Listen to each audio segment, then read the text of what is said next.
এই যুবক ছেলেরা, তোমরা যারা শুধু জুমার নামাজ পড়ো, অথবা মাঝবয়সী যারা, আপনারা যারা শুধু শুক্রবারের 2 রাকাত নামাজ পড়েন, এটা আপনাদেরকে কে শিখাইছে বলেন? কার থেকে আপনারা এটা নিলেন বলেন? কোন আলেমে দিন কোনদিন আপনাদেরকে বলছে যে এক মুসলমানের জন্য নামাজ শুধু শুক্রবারে? কথা বলেন না কেন?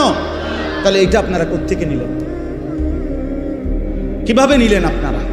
মসজিদগুলো দোতলা হয়, শুক্রবারে জাগা হয় না। মসজিদ ভাঙ্গা নতুন মসজিদ হয়, জুমার নামাজে জাগা হয় না। মসজিদ কি শুধু জুমার নামাজের জন্য না 5 ওয়াক্ত নামাজের জন্য? হ্যাঁ, শুনেন, এটা মনে রাখেন। ইহুদিদের হাতে এই যে আজকে ইসরায়েল মুসলমানের রক্তে ভাসায় ফেলতেছে ফিলিস্তিন, গাজা, এখন আবার হামলা শুরু করছে লেবাননে। এই ইহুদি বেঈমানরা, এই ইহুদি কাফেররা, ওদের একটা ধর্মের বিশ্বাস আছে, জানেন? ওদের ধর্মীয় একটা বিশ্বাস আছে। ওদের পাদ্রীদের কথা, ওদের রাব্বি যাদের ধর্মগুরু, তাদের একটা বিশ্বাস আছে। তারা বলে যে মুসলমান যেদিন জুমা এবং ফজর, মুসলমানের এই 2 নামাজ যেদিন বরাবর হবে, সেদিন মুসলমানের হাতে গোটা পৃথিবী মুসলমানের কদমের নিচে আসবে।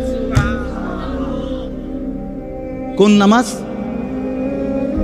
জুমা এবং ফজর।